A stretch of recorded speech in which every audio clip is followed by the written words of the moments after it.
sábado com você, hoje batendo este papo descontraído com o nosso querido Daniel Valdo. Daniel, então você praticamente foi lá para o Saci, trabalhou uma certa temporada com o Pedro Duarte. E como chegou a Iracema? O que é que fez? Como é que você chegou à Rádio Iracema? Uma rádio tão forte na época. Foi um fato pitoresco, a minha entrada na Rádio Iracema. Interessante, as coisas acontecem assim de forma acidental e muitas vezes assim folclóricas. Eu tinha vindo de Fortaleza, tinha que fazer o vestibular para agronomia, que não tinha passado, então eu voltei para Juazeiro e comecei a estudar por conta própria. E então, todo dia de manhãzinha, eu costumava ir para a Praça do Socorro, sentava ali no banco, o Socorro era aqueles bancos que ficava mais próximo da igreja, no muro do cemitério, e aí eu ficava lendo meus livros, e preparando para fazer o vestibular. Em dado momento, eu ia passando por baixo da igreja, do Senhor, e eu vi quando em cima da telha da cadeira do Socorro tinha um outro homem. E então eu levantei a vista e vi que o homem estava lá em cima, fazendo assim como se quisesse pular em cima da igreja. E começou a se formar um pequeno aglomerado das pessoas sem saber o que realmente estava acontecendo. Na realidade, a pessoa pulou, como se fosse se suicidar, né? Só que quando ela pulou, eu passei por baixo daquela pessoa que eu já vinha apontando com os olhares. Né? E por uma trágica coincidência, a pessoa que pulou caiu exatamente em cima da pessoa que ia passando por baixo. A pessoa ia se suicidar, terminou matando o outro. Já esquisito, né? Já pensou? Então aquilo me marcou demais. E eu já tinha aquela minha preocupação com rádio, então naquele tempo já tinha telefone em Juazeiro, da Cotejum, e eu liguei para a Rádio Iracema. E por ele foi que atendeu. E eu disse, seu Coelho, quem está falando aqui é Daniel Val, eu sou filho de Zé Tomás, seu vizinho, para morar perto do Coelho. E o que foi que aconteceu? Eu acho que é uma notícia extraordinária que aconteceu gravíssima. Uma pessoa se suicidou e matou outra. Que coisa esquisita, se você tem como ajudar essa notícia no ar agora, não tem. Então eu vou voltar lá. Aí, certo, e de lá para minha casa eu dei a notícia. E foi um estrondo essa notícia que eu passei. Eu, por uma coincidência, lá em casa nós tínhamos a assinatura da revista O Cruzeiro, e na revista O Cruzeiro tinha uma seção chamada O Impossível Acontece. E eu achei aquele fato esquisito, era uma coisa impossível. Uma pessoa vai se suicidar e mata o matando outra, né? Então eu escrevi a notícia assim para a revista. E a notícia foi realmente publicada. O Impossível Acontece na revista O Cruzeiro. Foi uma coisa fantástica. Então eu tenho o recorte da revista, eu guardo isso numa relíquia muitíssimo importante para a minha vida jornalística, né? Pronto, passou, fiquei somente essa notícia. Mas continuei trabalhando depois no Saci.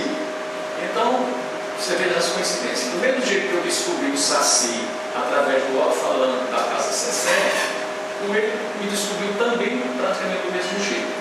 Ele ficava embaixo e ficava ouvindo o noticiário do Saci. E ficou impressionado com a grande quantidade de notícias que você dava. Que a gente dava, muito mais do que a Rádio Iracema dava na época. Ele estava sem redator de notícia. O redator de notícia tinha se afastado e era Anderson Borges de Carvalho. Ele tinha se afastado e o Coelho estava sem redator. Então quem fazia as notícias era o próprio Coelho. E muitas vezes o Coelho aproveitava as notícias que eu divulgava à tarde e ele redigia e me apresentava à noite. E ele ficou empolgado com o nível do nosso noticiário. Então perguntou a Pedro Duarte quem era que fazia aquele noticiário. O Pedro disse que era eu. E foi impressionante, porque eu não moro tão perto dele. Então eu recebi o convite dele. Ele me chamou para falar com ele e disse que perguntou se eu queria fazer um noticiário na Rádio Iracema. Eu disse, bom, eu gostaria, afinal de contas é um crescimento para mim, mas eu preciso falar com o Pedro Duarte primeiro. Questão da lealdade. E eu só posso assumir esse emprego aqui sem autorizar. Aí eu fui falar com o Pedro Duarte. Não, fala demais, uma forma de você crescer, ficar feliz de saber que você sai daqui para ir para a Rádio Iracema. Uma escola de condutores mesmo, vá, não é uma pena eu peguei você, mas você vá lá. Aí eu fui contratado para fazer a redação do grande jornal Sonora Iracema. Eu estava indo no ar de madrugada, era bem Onde ficava Daniel a época? Já era no edifício de Oliveira, era ali, no último andar, no segundo andar.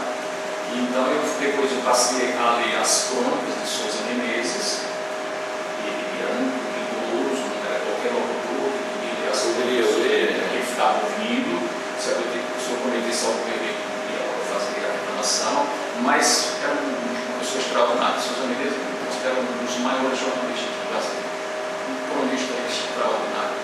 E então eu fiquei fazendo esse tipo de atividade. Nunca foi minha praia essa questão de programa de jovem, não. Dei também uma participação muito grande, durante um bom tempo, com o José Boaventura e o Luiz Carlos de Lima no futebol. Eu lia o placar esportivo, eu ficava acompanhando o resultado dos jogos. Acompanhando os jogos. E quando era de noite, a gente estava o resumo, dando os resultados das partidas em todos os locais do Brasil e do mundo. Então eu fiquei fazendo também essa atividade. Mas depois eu fiquei meio só com o rádio jornalismo, e depois o Coelho me chamou também para fazer a apresentação com ele.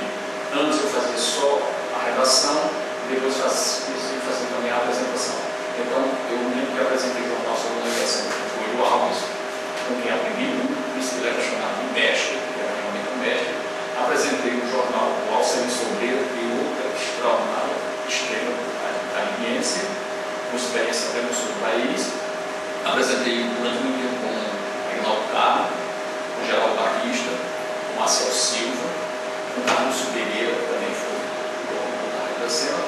Então, realmente eram essas pessoas, as duplas, que apresentavam o grande jornal Sonora de Cima, que era líder em audiência, às 10 horas da noite, numa época que não havia televisão. Então, e o rádio era o primeiro lugar em tudo. Então, eu apresentava o noticiário local, eu redigia o noticiário local, eu apresentava o jornal, essas pessoas que eu já citei, e Deval Pedroso fazia a parte nacional e internacional, e tinha sempre o comentário da noite escrito por Souza Menezes. Daniel, você é pioneiro também na questão FM. Juazeiro foi a primeira do interior do Ceará, e você, justamente com seu Coelho Alves, o Cícero Antônio, implantou a Transcariri. Como surgiu a ideia e como a questão do local estratégico, que hoje a gente está observando, vê que realmente foi um local estratégico? Eu e Cícero Antônio, eu já trabalhando em Juazeiro, trabalhando na Celta, eu ouvia com o Cícero Antônio uma rádio FM que existia em Cajazeira, chamada Rádio Patamuté. É uma rádio FM, que ela deve ter sido a primeira emissora do interior nordestino. E ela estava aqui com uma potência muito forte. As pessoas compravam antenas especiais e a gente captava a rádio Patamuté. E eu lembro que ela tinha uma programação da Rádio Transamérica de São Paulo. E a gente ouvia essa rádio e a gente ficava questionando a qualidade. Cajazeiro é uma cidade do interior, menor que Juazeiro, tem uma emissora FM que Juazeiro não tem. Aí se você não disse, eu vou averiguar isso aí para ver como é que a gente consegue botar uma coisa nisso aqui. Mas antes vamos fazer uma visita lá, olha só. Eu, Cícero Antônio e Coelho Alves, visitar a Rádio Patamuté lá em Cajazeiro. Fomos muito bem recebidos pelo diretor da rádio, nos mostrou os estudos, a gente foi impressionado, que era uma coisa bem pequena, né? Bem pequenininho, não era uma coisa muito grande, bem pequena. E então a gente voltou mais entusiasmado ainda. Então nós começamos a trabalhar para ver como era que fazia isso. São Antônio entrou em contato, através do Jornal Civis, em Brasília, que é um nosso, no Brasil, um grande jornalista, e ele nos deu os caminhos.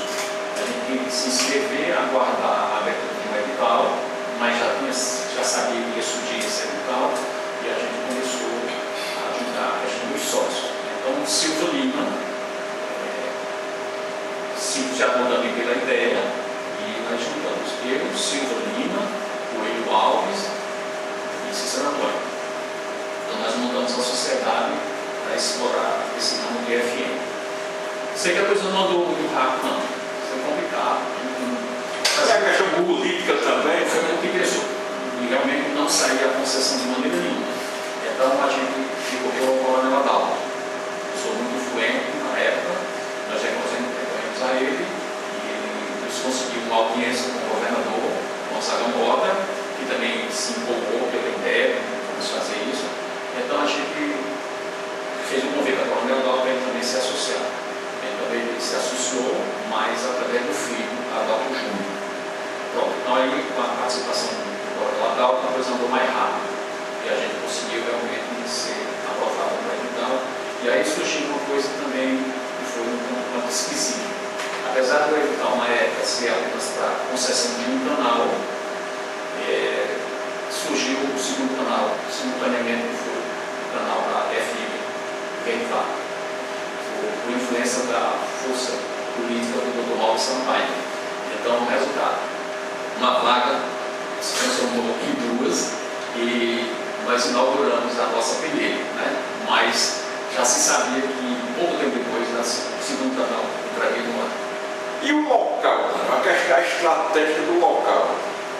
O Silva, como já tinha trabalhado na Citel, depois Coels, ele conhecia uma pessoa lá, um técnico chamado Inix. Inclusive eu frequentava muito a casa de Inix. E ele entendia bem dessa questão e Silva contratou o Inix para montar a rádio, montar os transmissores, né?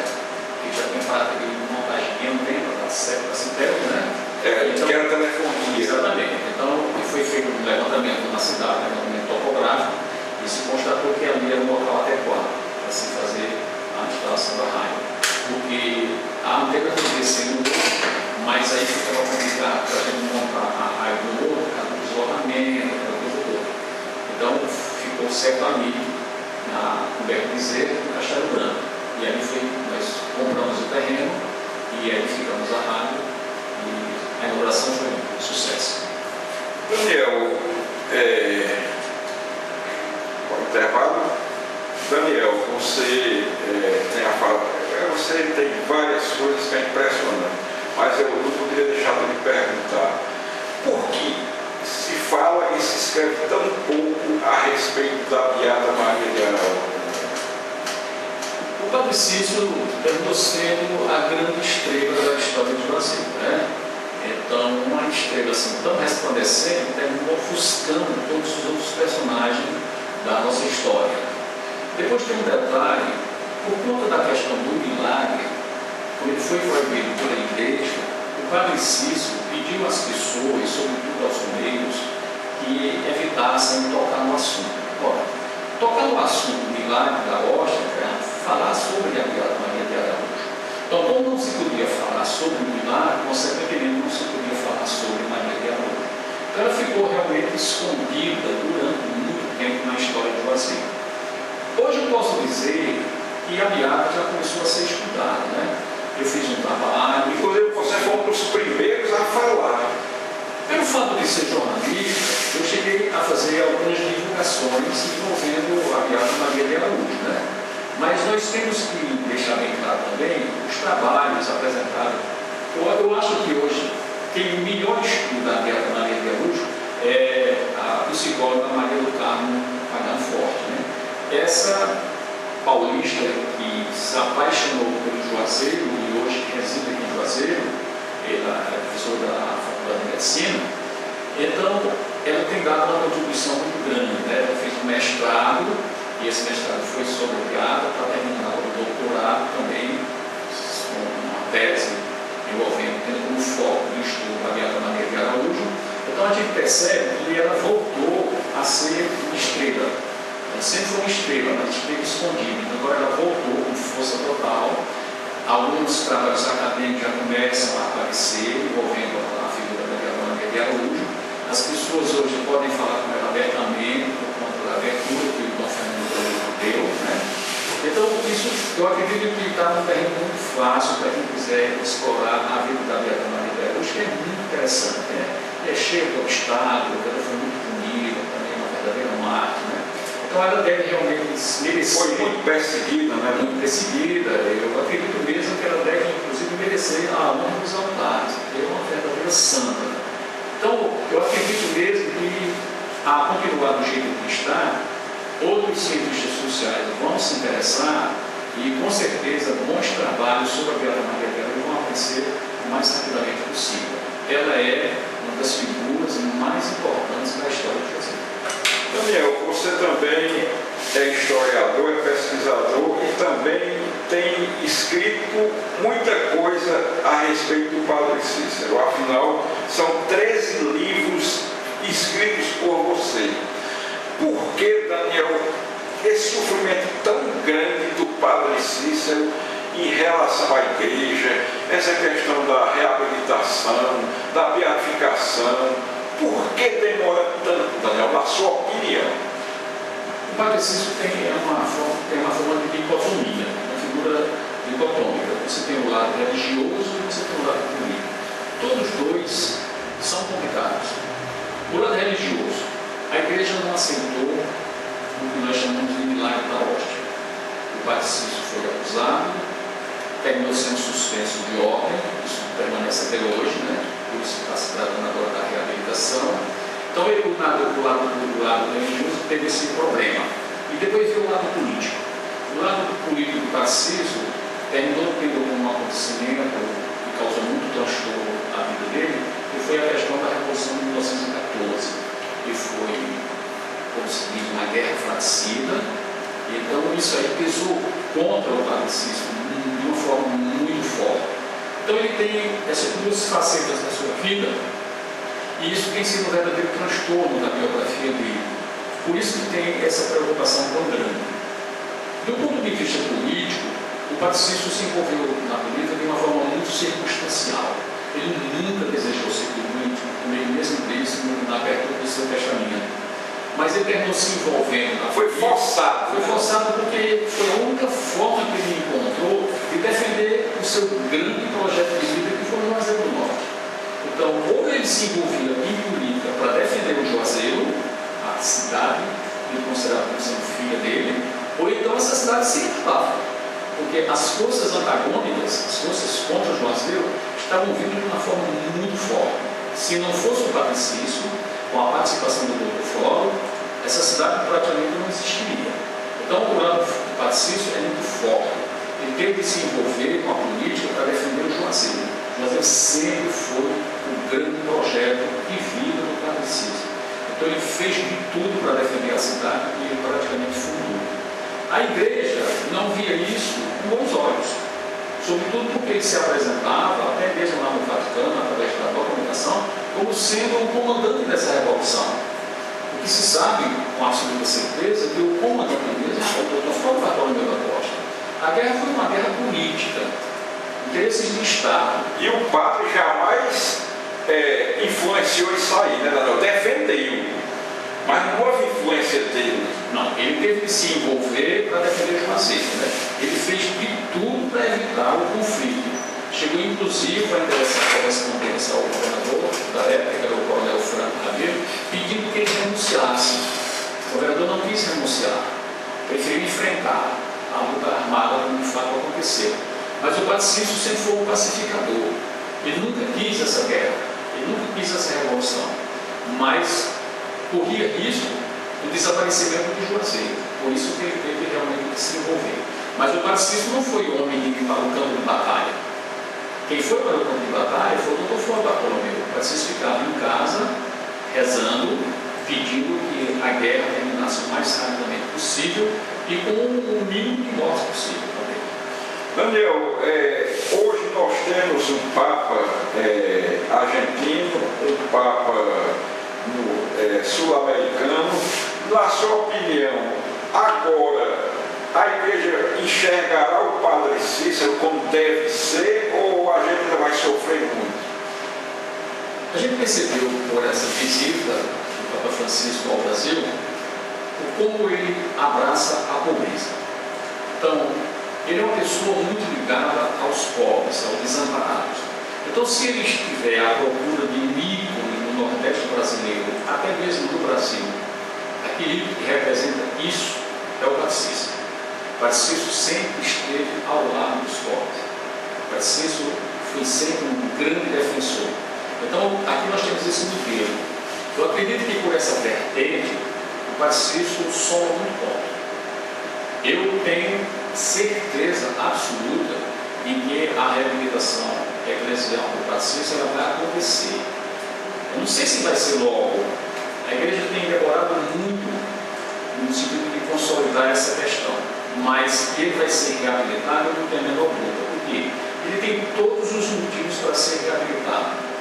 Os estudos que foram feitos por cientistas de alto nível, teóricos, antropólogos, psicólogos, historiadores, todas essas pessoas reunidas produziram um documento que isenta o Padre Cícero de qualquer culpa.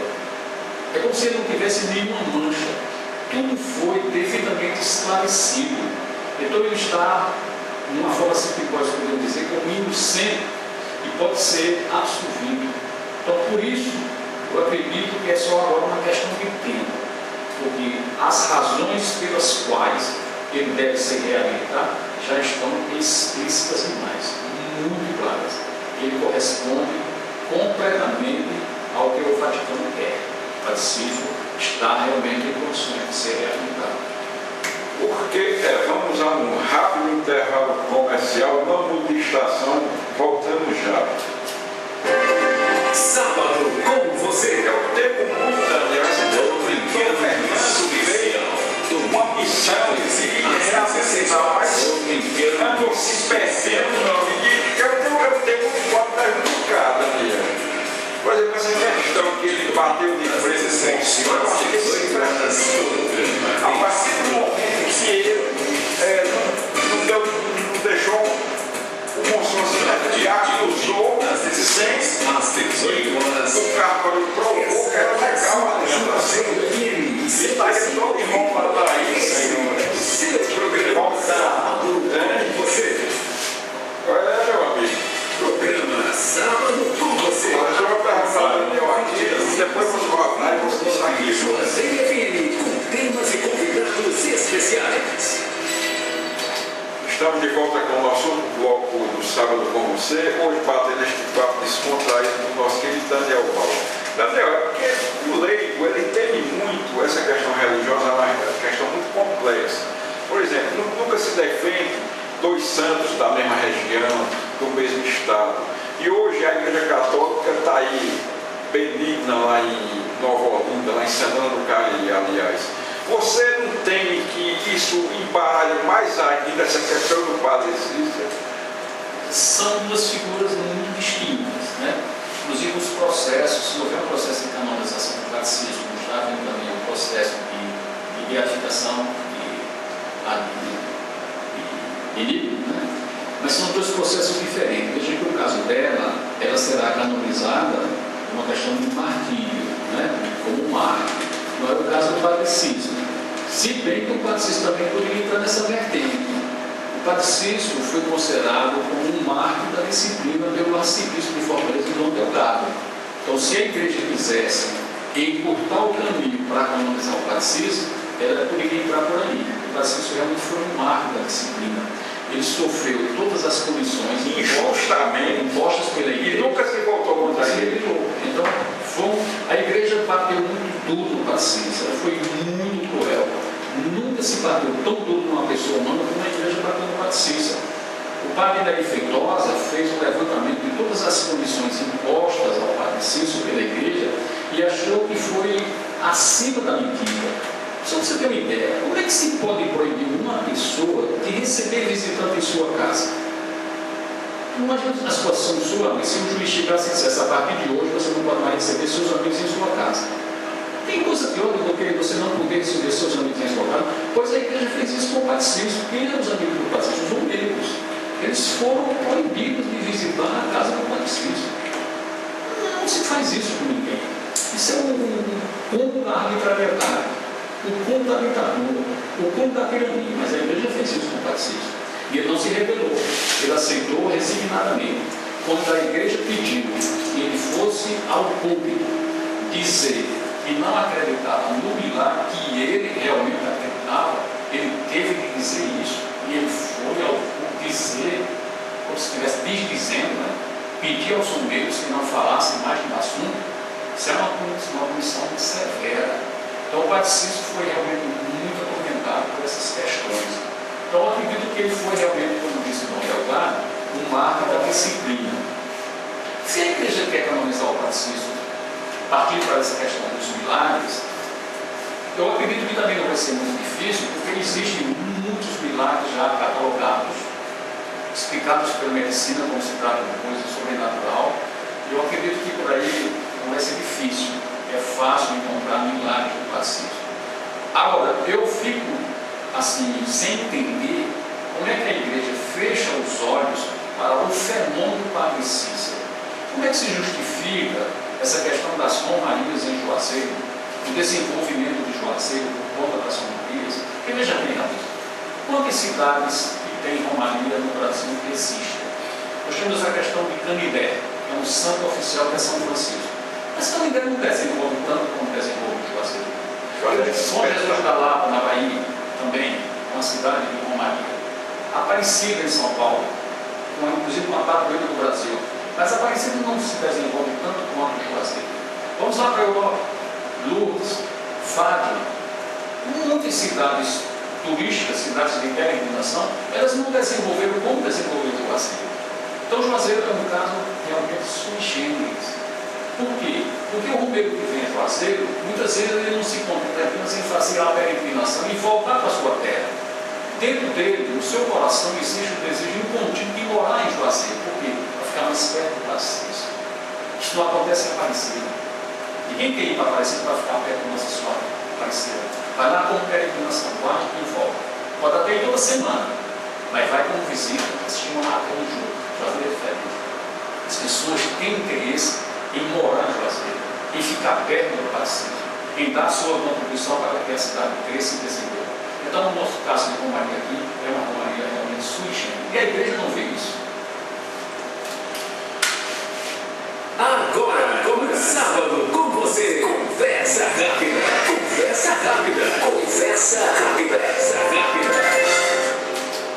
Um escritor, meu querido Daniel, um escritor de sua...